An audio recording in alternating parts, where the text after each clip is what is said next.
যদি রাত পোহালে শোনা যেত বই খাতাগুলো আর নাই। যদি রাত পোহালে শোনা যেত বই খাতাগুলো আর নাই। যদি রাজপথে আবার মিছিল হতো লেখাপড়া থেকে মুক্তি চাই, মুক্তি চাই, মুক্তি চাই। তবে মায়েরা পেত ভীষণ ব্যথা, আমরা পেতাম ফিরে স্বাধীনতা। তবে মায়েরা পেত ভীষণ ব্যথা, আমরা পেতাম ফিরে স্বাধীনতা। যদি রাত পোহালে শোনা যেত ওই গাথাগুলো আর নাই। যদি রাত পোহালে শোনা যেত ওই গাথাগুলো আর নাই।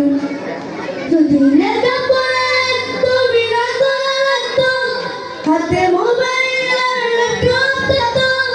যদি লেখাপড়া একদমই না করা লাগতো, হাতে মোবাইল আর ল্যাপটপ থাকতো। তবে লেখাপড়ার মতো শাস্তি থেকে মুক্তি হতো মোদের পরাধীনতা, পরাধীনতা, পরাধীনতা। তবে মায়েরা পেত ভীষণ ব্যথা, আমরা পেতাম ফিরে স্বাধীনতা।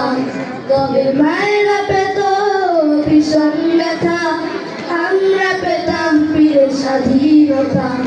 যদি রাত পোহালে শোনা যেত ওই খাতাগুলো আর নাই।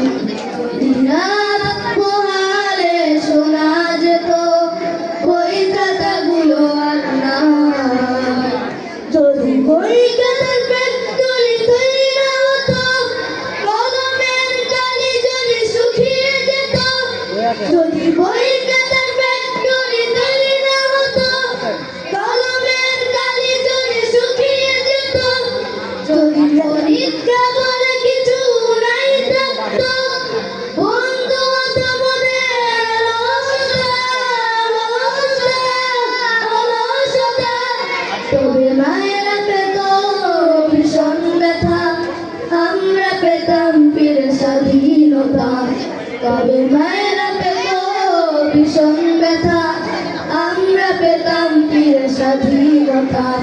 যদি রাত পোহালে শোনা যেত ওই কথাগুলো আর নাই। যদি রাত